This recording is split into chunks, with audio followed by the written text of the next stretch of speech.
आज इस वीडियो में 67th बीपीएससी प्रीलिम्स एग्जाम्स के अकॉर्डिंग बिहार स्पेशल ज्योग्राफी को कंप्लीट किया जाएगा। दोस्तों, हमने पूरे बिहार के ज्योग्राफी को 3 वीडियो में कंप्लीट करेंगे, जिसमें से ये जो वीडियो है आज ये फर्स्ट वीडियो डाला जा रहा है। दोस्तों, अगर आपको 67th बीपीएससी मेंस और 69th बीपीएससी प्रीलिम्स मेंस की तैयारी करना है तो आप इस संस्था से भी संपर्क कर सकते हैं। इस संस्था का नाम है sure success civil services classes. दोस्तों, अब हम लोग आते हैं अपने वीडियो पर। तो देखिए, यहाँ सबसे पहले जो है हमने ज्योग्राफी ऑफ बिहार का सिलेबस बतलाया है और ज्योग्राफी ऑफ बिहार के सिलेबस को 2 पार्ट्स में बांटा गया है, एक फिजिकल ज्योग्राफी, एक इकोनॉमिक ज्योग्राफी। अब यहाँ पर फिजिकल ज्योग्राफी में कौन कौन सा चैप्टर है, तो फर्स्ट चैप्टर है India size and location, second chapter है physical division of Bihar, third chapter है structure of Bihar, fourth chapter drainage of Bihar, जिसमें कि आपको रिवर्स, लेक्स और वाटरफॉल्स बतलाया जाएगा। तो ये आपका यहाँ पर साथ ही साथ सॉइल्स ऑफ बिहार, और इधर आपको इकोनॉमिक ज्योग्राफी के तरफ आते हैं तो irrigation, agriculture of Bihar means Bihar में एग्रीकल्चर, और मिनरल रिसोर्सेज अर्थात खनिज संसाधन, ऊर्जा संसाधन, एनर्जी रिसोर्सेज, इंडस्ट्री, पॉपुलेशन अर्थात population of Bihar means Bihar की जनसंख्या, और लास्ट जो चैप्टर रखा गया है ट्रांसपोर्ट अर्थात बिहार में परिवहन। दोस्तों, तो इस तरह से हमने बिहार ज्योग्राफी ऑफ बिहार के सिलेबस को 2 पार्ट्स में डिवाइड किया है। अब आगे आते हैं तो आगे यहाँ देखिए climate of Bihar. Climate of Bihar में हम लोग क्या क्या देखेंगे, तो एक देखेंगे सीजन्स ऑफ बिहार, उसके बाद बिहार में फ्लड और बिहार में ड्रॉट, यहाँ पर सॉइल्स इन बिहार और फॉरेस्ट रिसोर्सेज। फॉरेस्ट रिसोर्स के ही चैप्टर में हम लोग national parks, wild life sanctuaries और टाइगर रिजर्व देखेंगे। दोस्तों, आप लोग को पता होगा ही कि बिहार में एकमात्र नेशनल पार्क्स है वह पश्चिमी चंपारण जिला में है, और वह ऑलरेडी टाइगर रिजर्व भी है। अब बात करते हैं फर्स्ट चैप्टर का। फर्स्ट चैप्टर में क्या, तो बिहार साइज एंड लोकेशन। तो बिहार का क्षेत्रफल कितना है, तो बिहार का क्षेत्रफल 94,163 वर्ग किलोमीटर है, जो भारत के क्षेत्रफल का 2.86% है। और बिहार भारत के उत्तर पूर्व में स्थित है। बिहार कहाँ स्थित है, तो उत्तर पूर्व में स्थित है। साथ ही साथ क्षेत्रफल के दृष्टिकोण से बिहार 12वां सबसे बड़ा राज्य है। यहाँ पर यह ध्यान देना है कि जब आंध्र प्रदेश से तेलंगाना अलग हुआ था तो बिहार क्षेत्रफल के दृष्टिकोण से 13वां सबसे बड़ा राज्य बन गया था, लेकिन जब जम्मू कश्मीर को 2 केंद्र शासित प्रदेश बनाया गया, जम्मू कश्मीर और लद्दाख, तो पुनः बिहार क्षेत्रफल के दृष्टिकोण से 12वां सबसे बड़ा राज्य बन गया। और अगर बात करते हैं जनसंख्या के दृष्टिकोण से, तो जनसंख्या के दृष्टिकोण से बिहार का स्थान तीसरा है। नंबर 1 आपका उत्तर प्रदेश, नंबर 2 महाराष्ट्र, नंबर 3 बिहार। तो देखिए, यहाँ ऑलरेडी है कि बिहार का कुल जनसंख्या 2011 के जनगणना के अनुसार तो 10,40,99,452, जो भारत के कुल जनसंख्या का 8.6% है। अब अगला आते हैं तो भारत का जिस तरह से हम लोग अक्षांशीय और देशांतरीय विस्तार पढ़ते हैं, उसी तरह से बिहार का अक्षांशीय विस्तार। तो बिहार का अक्षांशीय विस्तार 24 डिग्री 20 मिनट 10 सेकेंड उत्तरी अक्षांश से 27 डिग्री 31 मिनट 15 सेकेंड उत्तरी अक्षांश है। अब इसको याद कैसे रखेंगे, मेन समस्या होता है बिहार का अक्षांशीय स्थिति और देशांतरीय स्थिति को याद करने के लिए। तो आप जानते हैं कि कर्क रेखा जो है वो झारखंड से होकर गुजरती है, और कर्क रेखा मीन्स 23.5 डिग्री उत्तरी अक्षांश रेखा। तो 23.5 डिग्री के ऊपर होगा बिहार, तो कहाँ है 24 डिग्री 20 मिनट 10 सेकेंड उत्तरी अक्षांश है, और उसमें 3 जोड़ देंगे तो 27 डिग्री हो जाएगा। तो इस तरह से 24 डिग्री से 27 डिग्री के बीच में बिहार का क्या है, अक्षांशीय विस्तार है। और कहाँ, उत्तरी अक्षांश।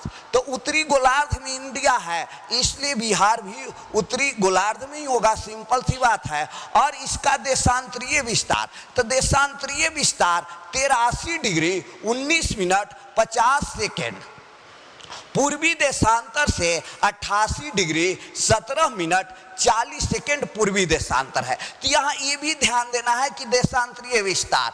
अब देशांतरीय विस्तार को याद कैसे रखेंगे, तो 82.5 डिग्री पूर्वी देशांतर रेखा से भारत का मानक समय निर्धारित किया जाता है, जो मिर्जापुर उत्तर प्रदेश से होकर गुजरती है। अब उसके बाद पूर्व की ओर बिहार है, तो 82.5 के बाद क्या होगा, 83 होगा, और इसमें 5 जोड़ेंगे तो 83 5 88 होगा, जो कि बिहार का देशांतरीय विस्तार होगा।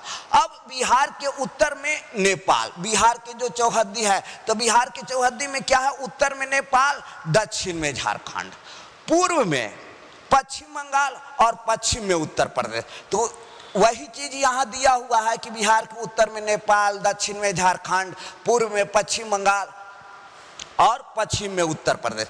अब यहाँ एक क्वेश्चन पूछता है कि बिहार का सबसे पूर्वी जिला कौन सा है, सबसे पश्चिमी जिला कौन सा है। तो ध्यान दीजिएगा, बिहार का जो सबसे पूर्वी जिला है वह किशनगंज जिला है। ऑलरेडी यहाँ दिया हुआ है कि बिहार का सबसे पूर्वी जिला किशनगंज, सबसे पश्चिमी जिला कौन सा, तो कैमूर, और सबसे दक्षिणी जिला तो गया।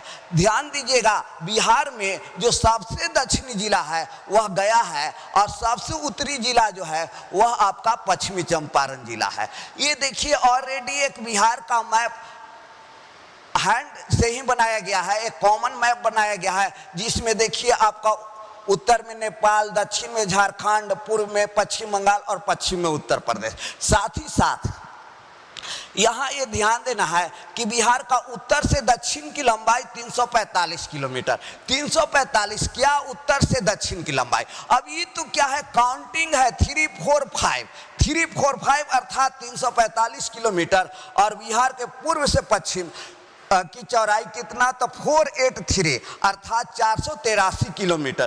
तो बिहार के उत्तर से दक्षिण और पूर्व से पश्चिम, तो उत्तर से दक्षिण कितना 345 और पूर्व से पश्चिम कितना 483। अब यहाँ आते हैं, बिहार के उत्तर में नेपाल है, और नेपाल से बिहार के 7 जिले सीमा बनाते हैं। ये जिला कौन कौन से हैं, किशनगंज, अररिया, सुपौल, मधुबनी, समस्तीपुर, पूर्वी चंपारण और पश्चिमी चंपारण। तो ये 7 जिले हुए, 7 ऐसे बिहार के जिले हैं जो नेपाल के सीमा से मिलते हैं, और 8 जिले उत्तर प्रदेश के सीमा से मिलता है। ये जो जिले हैं वे पश्चिमी चंपारण, गोपालगंज, सिवान, सारण, भोजपुर, बक्सर, कैमूर और रोहतास। तो ये आपका उत्तर प्रदेश से मिलने वाले 8 जिले, और झारखंड से भी बिहार के 8 जिला ही मिलती है, और पश्चिम बंगाल से बिहार के 3 जिले मिलते हैं। तो इस तरह से आपको ध्यान देना होगा कि नेपाल से बिहार के मिलने वाले जिलों की संख्या कितने, 7, झारखंड से मिलने वाले 8, उत्तर प्रदेश से मिलने वाले 8 और पश्चिम बंगाल से मिलने वाले 3। अब उत्तर प्रदेश से कौन कौन से जिले मिलते हैं, तो पश्चिमी चंपारण, गोपालगंज, सिवान, सारण, भोजपुर, बक्सर, कैमूर, रोहतास। दोस्तों यहाँ ऑलरेडी दिया गया है कि भाग झारखंड से, तो झारखंड से आपका कौन कौन सा, कटिहार, भागलपुर, बांका, जमुई, नवादा, गया, औरंगाबाद, रोहतास। और पश्चिम बंगाल से 3 जिले, किशनगंज, पूर्णिया और कटिहार। तो ये भी चीज आपको ध्यान देना होगा। साथ ही समुद्र तल से अर्थात सी लेवल से बिहार की औसत ऊंचाई कितना है, तो सी लेवल से बिहार की औसत ऊंचाई मीटर्स है, नॉट किलोमीटर्स। ध्यान दीजिएगा, यहाँ मीटर्स है, तो बिहार की औसत जो ऊंचाई है सी लेवल से 53 मीटर। और बिहार पूरा मैदानी क्षेत्र है, यहाँ कोई भी ऐसा जिला नहीं है जो पहाड़ी जिला है। अब ध्यान दीजिए, बिहार समुद्र से बिहार की न्यूनतम दूरी, तो बिहार की न्यूनतम दूरी जो समुद्र के तट से है वह 200 किलोमीटर है। और बिहार का गठन कब हुआ था, तो वर्ष 1912 में बिहार का गठन। तब पश्चिम बंगाल या बंगाल के कुछ हिस्से को अलग करके बिहार बनाया गया था, जो वर्ष 1912 में बना था। और 22 मार्च को बिहार दिवस मनाया जाता है। और 1 अप्रैल 1912 से बिहार पूर्ण रूप से राज्य के रूप में कार्य करने लगा। और 1935 के अधिनियम के अनुसार वर्ष 1936 में बिहार से उड़ीसा को अलग किया गया। साथ ही साथ वर्ष 2000 में अर्थात 15 नवंबर 2000 को बिहार से झारखंड अलग किए गए। दोस्तों, यहाँ पर ऑलरेडी इस संस्थान में ज्योग्राफी ऑप्शनल बीपीएससी के अकॉर्डिंग, यूपीएससी के अकॉर्डिंग और यूपी पीसीएस के अकॉर्डिंग क्लास चल रहा है। अगर आप ज्योग्राफी ऑप्शनल में इस इंस्टीट्यूशन से जुड़ना चाहते हैं तो आप संपर्क कर सकते हैं। दोस्तों, यहाँ पर देखिए, बिहार में राजनीतिक कितने डिवीजन है, कितने जिले हैं, कितने अनुमंडल है, तो ध्यान रखिएगा कि बिहार में 9 कमिश्नरी अर्थात 9 डिवीजन है, 38 जिले, 101 अनुमंडल और 534 ब्लॉक्स है। और 534 ब्लॉक है। साथ ही साथ आपको ये भी ध्यान देना होगा कि बिहार में नगर निगम की संख्या कितना है, तो बिहार में 19 नगर निगम है। कौन कौन सा नगर निगम है, तो देखिए, ये आपका 9 डिवीजन का नाम यहाँ दिया गया है। और जो भी नगर निगम, पटना डिवीजन में अर्थात पटना कमिश्नरी में पटना, नालंदा, भोजपुर, सासाराम। यहाँ ध्यान दीजिएगा, ये सासाराम है ऑलरेडी, वहाँ प्रिंटिंग में मिस्टेक है। मगध डिवीजन में गया, दरभंगा डिवीजन में दरभंगा, मधुबनी, समस्तीपुर। तिरहुत डिवीजन में मुजफ्फरपुर, सीतामढ़ी, बेतिया और मोतिहारी। अब आगे देखते हैं सारण। तो सारण डिवीजन में एकमात्र नगर निगम है, वह नगर निगम छपरा है। मुंगेर डिवीजन में बेगूसराय और मुंगेर। कोसी डिवीजन में सहरसा। पूर्णिया डिवीजन में पूर्णिया, कटिहार। भागलपुर डिवीजन में भागलपुर। अब आते हैं इसका राजनीतिक थोड़ा सा स्थिति देखते हैं कि कितने लोकसभा क्षेत्र है, राज्यसभा क्षेत्र है और विधानसभा। तो बिहार में 40 लोकसभा क्षेत्र है। बिहार से 16 राज्यसभा सदस्य और 243 बिहार विधानसभा के सदस्य है और 75 बिहार विधान परिषद के सदस्य है। बिहार में जो 40 लोकसभा क्षेत्र है उसमें 6 लोकसभा क्षेत्र अनुसूचित जाति अर्थात हरिजनों के लिए आरक्षित है। ये लोकसभा क्षेत्र जो है वह है आपका गया, गोपालगंज, हाजीपुर, जमुई, समस्तीपुर, सासाराम। अब हम लोग देखते हैं बिहार विधानसभा में 243 सदस्य है और यहाँ पर 40 सीट आरक्षित है, जिसमें से 38 सीट अनुसूचित जाति के लिए और 2 सीट अनुसूचित जनजाति के लिए। देखिए, ये प्रीवियस एग्जाम्स में पूछा भी है कि बिहार में जो विधानसभा है उसमें कितने अनुसूचित जाति और अनुसूचित जनजाति के लिए आरक्षित सीट है। तो 38 अनुसूचित जाति के लिए और 2 अनुसूचित जनजाति के लिए, अर्थात टोटल जो हुआ वह आपका 40 हुआ। अनुसूचित जनजाति के लिए जो 2 क्षेत्र आरक्षित है उसमें एक मनिहारी है जो कटिहार जिला के अंतर्गत है और दूसरा कटोरिया है जो बांका जिले के अंतर्गत है। दोस्तों, यहाँ पर इस संस्थान में already geography optional, BPSC mains, prelims, interview और बीपीएससी का जो भी बेसिक से एडवांस तक, साथ ही साथ यूपीएससी के क्लासेज भी रन करवाया जाता है। यूपीएससी प्रीलिम्स, मेंस का क्लासेज भी यहाँ रन करवाया जाता है। तो आप इस संस्थान से यूपीएससी, बीपीएससी या अदर स्टेट पीसीएस के तैयारी के लिए जुड़ सकते हैं। दोस्तों अब हम लोग आते हैं क्षेत्रफल के दृष्टिकोण से सबसे बड़ा जिला। तो क्षेत्रफल के दृष्टिकोण से बिहार में सबसे बड़ा जिला पश्चिमी चंपारण जिला है। थोड़ा सा ध्यान दीजिएगा, पश्चिमी चंपारण जिला जो है वह क्षेत्रफल के दृष्टिकोण से सबसे बड़ा जिला है और बिहार की जो सर्वोच्च चोटी सोमेश्वर श्रेणी है वह ऑलरेडी पश्चिमी चंपारण जिला में ही स्थित है और बिहार का एकमात्र टाइगर रिजर्व, बिहार का एकमात्र नेशनल पार्क पश्चिमी चंपारण जिला में ही स्थित है। साथ ही साथ पश्चिमी चंपारण जिला की जो सीमा है वह सीमा आपका नेपाल से मिलती है। तो थोड़ा सा पश्चिमी चंपारण से रिलेटेड ये सब इंफॉर्मेशन जानना जरूरी है। अब यहाँ देखिए क्षेत्रफल के दृष्टिकोण से सबसे छोटा जिला, तो सबसे छोटा जिला शिवहर जिला है। किसके अनुसार? इन टर्म्स ऑफ एरिया के अकॉर्डिंग सबसे छोटा जिला शिवहर जिला है। यहाँ पर टाइपिंग में मिस्टेक है, ध्यान दीजिएगा। शिवहर जिला का गठन सीतामढ़ी जिला के कुछ भाग को अलग कर शिवहर जिला बनाया गया है। अब जनसंख्या के दृष्टिकोण से, तो जनसंख्या के दृष्टिकोण से पटना सबसे बड़ा जिला है और बिहार की राजधानी भी पटना है। साथ ही साथ जनसंख्या के दृष्टिकोण से बिहार का सबसे छोटा जिला शेखपुरा है। अब यहाँ दिया गया कि बिहार के 9 कमिश्नरी कौन कौन से हैं और इनका हेड क्वार्टर कहाँ है, साथ ही साथ कौन कौन से डिस्ट्रिक्ट्स है। तो ध्यान दीजिएगा, पटना कमिश्नरी अर्थात पटना डिवीजन का मुख्यालय पटना है। पटना डिवीजन में 6 जिले हैं, पटना, नालंदा, भोजपुर, बक्सर, रोहतास और कैमूर। नेक्स्ट जो है वह सारण डिवीजन, इसका हेड क्वार्टर छपरा है। सारण डिवीजन में 3 जिले हैं, सारण, गोपालगंज, सिवान। नेक्स्ट तिरहुत डिवीजन, तो तिरहुत डिवीजन का जो मुख्यालय है वह मुजफ्फरपुर है। तिरहुत डिवीजन के अंतर्गत वैशाली, मुजफ्फरपुर, पूर्वी चंपारण, पश्चिमी चंपारण, सीतामढ़ी और शिवहर जिला है।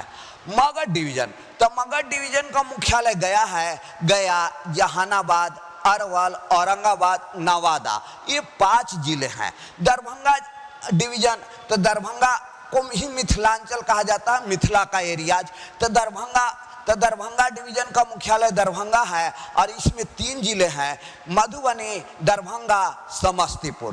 कोसी डिवीजन, तो कोसी डिवीजन का मुख्यालय सहरसा हुआ और इस डिवीजन में 3 जिले हैं, सहरसा, मधेपुरा और सुपौल। नेक्स्ट जो है वह आपका पूर्णिया डिवीजन, तो पूर्णिया डिवीजन का मुख्यालय पूर्णिया है और पूर्णिया डिवीजन में 4 जिले हैं, किशनगंज, अररिया, पूर्णिया और कटिहार। इसी को सीमांचल का एरियाज भी कहा जाता है जो पूर्णिया डिवीजन के अंतर्गत है।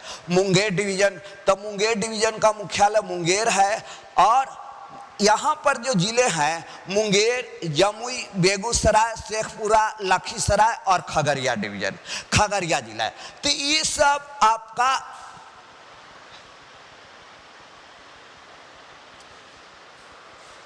अलग अलग डिवीजन में जो 9 डिवीजन आपका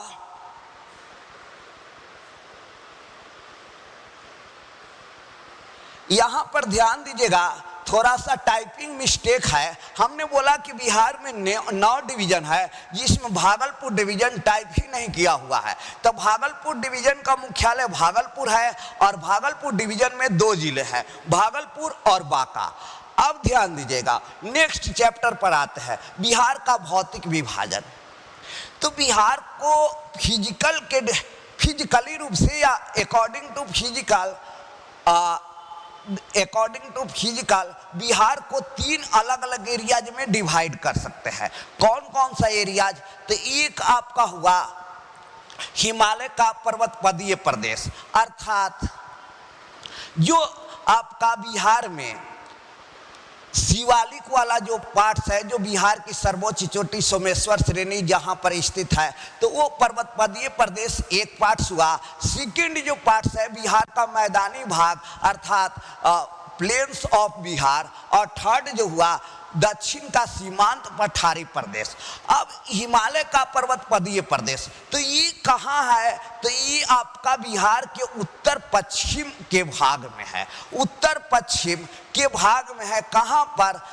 ये आपका पश्चिमी चंपारण जिला में है। अब ये पश्चिमी चंपारण जिला में मुख्य रूप से यहाँ पर लोकेटेड है, मुख्य रूप से पश्चिमी चंपारण। अब हिमालय का पर्वतपदीय प्रदेश, तो यह बिहार को उत्तर पश्चिम में स्थित एक छोटा क्षेत्र है जिसका कुल क्षेत्रफल 932 वर्ग किलोमीटर है। इसका निर्माण टर्शियरी युग में हुआ था। इसे 3 भागों में बांटा गया है। ध्यान दीजिएगा, हिमालय पर्वतमाला का ही निर्माण टर्शियरी काल में हुआ था और उत्तर भारत के विशाल मैदान का निर्माण क्वाटरनरी पीरियड में हुआ था। तो उत्तर भारत का विशाल मैदान का ही पार्ट से बिहार का मैदानी भाग, तो बिहार का जो मैदानी भाग एरियाज हुआ उसका भी निर्माण क्वाटरनरी पीरियड में ही हुआ है। अब हिमालय का पर्वतपदीय प्रदेश को हमने 3 भाग में डिवाइड किया। रामनगर दून जो छोटी छोटी पहाड़ियों का क्रम है, सोमेश्वर श्रेणी यह बिहार की सर्वोच्च चोटी है, इसका हाइट 874 मीटर है। यहाँ पर ध्यान देना है, सोमेश्वर श्रेणी से बार बार क्वेश्चन पूछता है। जैसे बिहार की सर्वोच्च चोटी, तो बिहार की सर्वोच्च चोटी सोमेश्वर श्रेणी है, इसका हाइट कितना है तो 874 मीटर, नॉट किलोमीटर। अब सोमेश्वर श्रेणी का लोकेशन कहाँ है तो पश्चिमी चंपारण जिला में। इस तरह से भी आपका ऑप्शन डालता है कि उत्तर पूर्व, उत्तर पश्चिम, दक्षिण पूर्व, दक्षिण पश्चिम। तो आपको ध्यान देना है कि ये जो आपका सोमेश्वर श्रेणी है वह उत्तर पश्चिम के भाग में स्थित है। अगला है दून घाटी, तो यह सोमेश्वर श्रेणी के दक्षिण में स्थित है। इसे हरहा नदी घाटी क्षेत्र भी कहते हैं। यह लगभग 24 किलोमीटर लंबी है। अब बिहार का मैदानी भाग, तो बिहार का जो मोस्टली क्षेत्र है, हम कहें लगभग 96% एरिया जो है वह बिहार का मैदानी भाग है, जो गंगा और गंगा की सहायक नदियों के मलबा के जमाव के फलस्वरूप बना है। और यह जो बिहार का मैदानी भाग है वह क्वाटरनरी पीरियड अर्थात चतुर्थक काल में बना हुआ है। अब बिहार के मैदानी भाग को कॉमन रूप से 2 भागों में बांटते हैं, उत्तरी बिहार का मैदान और दक्षिणी बिहार का मैदान। इसका विभाजक कौन है तो गंगा नदी। गंगा नदी बिहार के मैदानी भागों को, मैदानी क्षेत्र को 2 भागों में विभाजित करती है, उत्तरी गंगा का मैदान और दक्षिणी गंगा का मैदान। अब उत्तरी गंगा के मैदान को ही नदियों के आधार पर अलग अलग भाग में डिवाइड किया गया है। घाघरा गंडक दोआब, गंडक कोसी दोआब, कोसी महानंदा दोआब। हमने उत्तरी गंगा के मैदान को ही 3 भाग में डिवाइड किया, घाघरा गंडक दोआब, गंडक कोसी दोआब और कोसी महानंदा दोआब। अब गंगा का दक्षिण का मैदान, जो दक्षिण का मैदान है उसको भी अलग अलग भागों में बांटा गया है। सोन गंगा दोआब, जो सोन नदी और गंगा नदी के बीच के क्षेत्र को सोन गंगा दोआब। यहाँ पर एक चीज और ध्यान देना है कि दोआब किसे कहते हैं, दोआब क्या है। तब 2 नदियों के बीच की भूमि के क्षेत्र को दोआब कहते हैं, between the areas of 2 rivers. तो between the areas of 2 rivers it is called Doab. तो यहाँ पर सोन गंगा दोआब, मगध का मैदान और अंग का मैदान, ये आपका गंगा का दक्षिणी मैदान का डिवीजन है। अब आगे आते हैं दक्षिण का सीमांत पठारी क्षेत्र। यह बिहार का सबसे प्राचीन क्षेत्र है। इसका निर्माण आर्कियन युगीन चट्टान से हुआ है। ध्यान देना है, भारत का सबसे प्राचीन चट्टान जो है वह आर्कियन युगीन चट्टान है और उसी चट्टान से झारखंड के सीमावर्ती जिले, बिहार के सीमावर्ती जिले जो झारखंड से मिलती है, उन जिलों में जो ये चट्टान पाया जाता है आर्कियन युगीन चट्टान। सोन नदी कैमूर के पठार को छोटा नागपुर के पठार से अलग करती है। यहाँ पर कुछ पहाड़ियाँ हैं, कौन कौन सा, मंदार पहाड़ी, बराबर पहाड़ी, जेठियन पहाड़ी, मुंगेर पहाड़ी, रोहतास पहाड़ी, कैमूर पहाड़ी, डुमरिया उच्च भूमि, इस टिकटिकवा श्रृंखला, राजगीर पहाड़ियाँ, बांका की पहाड़ियाँ, चंदन उच्च भूमि, खड़गपुर की पहाड़ी। ध्यान दीजिएगा, खड़गपुर की पहाड़ी बीपीएससी में ऑलरेडी एग्जाम्स में आ चुका है। क्वेश्चन क्या था कि बिहार का सबसे प्राचीन क्षेत्र कौन सा है, तो जो ऑप्शंस था उस ऑप्शंस के अकॉर्डिंग खड़गपुर की पहाड़ी, चूंकि बिहार का सबसे पहले जो निर्माण हुआ वो झारखंड से लगा हुआ जो सीमावर्ती जिले हैं उन क्षेत्रों का निर्माण हुआ था। अब देखिए बिहार की संरचना, तो बिहार की संरचना, तो बिहार का निर्माण अलग अलग कालों में हुआ है। संरचना के दृष्टिकोण से बिहार को 4 भागों में बांटा गया है। एक दक्षिण का पठारी भाग, जो सबसे पहले आर्कियन युगीन चट्टान से बना हुआ है, दूसरा जो बिहार में विंध्य पर्वतमाला का प्रसार है, तो बिहार में विंध्य पर्वतमाला का प्रसार 2 जिलों में है, सासाराम और कैमूर जिला, और वो दूसरा सबसे प्राचीन है। तो सबसे पहले माने जो बिहार का सबसे पहले जिस भाग का निर्माण हुआ, दक्षिण का पठारी क्षेत्र। लेकिन यहाँ ध्यान देना है, सासाराम और कैमूर वाला जो एरिया है वह विंध्य पर्वतमाला का प्रसार है, और विंध्य पर्वतमाला उत्तर भारत को दक्षिण भारत से अलग करता है। विंध्य पर्वतमाला का विस्तार राजस्थान के चित्तौड़गढ़ से बिहार के सासाराम तक है। तो ये बात ध्यान देना है। अब हम आगे आते हैं, उसके बाद जो निर्माण हुआ वो किसका निर्माण हुआ, तो इस आपका बिहार में जो सोमेश्वर श्रेणी वाला एरियाज है, जो आपका शिवालिक का पार्ट्स है, वो टर्शियरी पीरियड्स में बना, अर्थात हिमालय पर्वतमाला ही तृतीय काल में बना, तो वो आपका टर्शियरी पीरियड में बना सोमेश्वर श्रेणी। और शीर्ष बिहार के मैदानी भाग का निर्माण जो आपका हुआ वह कब, तो वह चतुर्थक काल में, अर्थात क्वाटरनरी पीरियड में, गंगा की सहायक नदियों के मलबा के जमाव के फलस्वरूप हुआ है।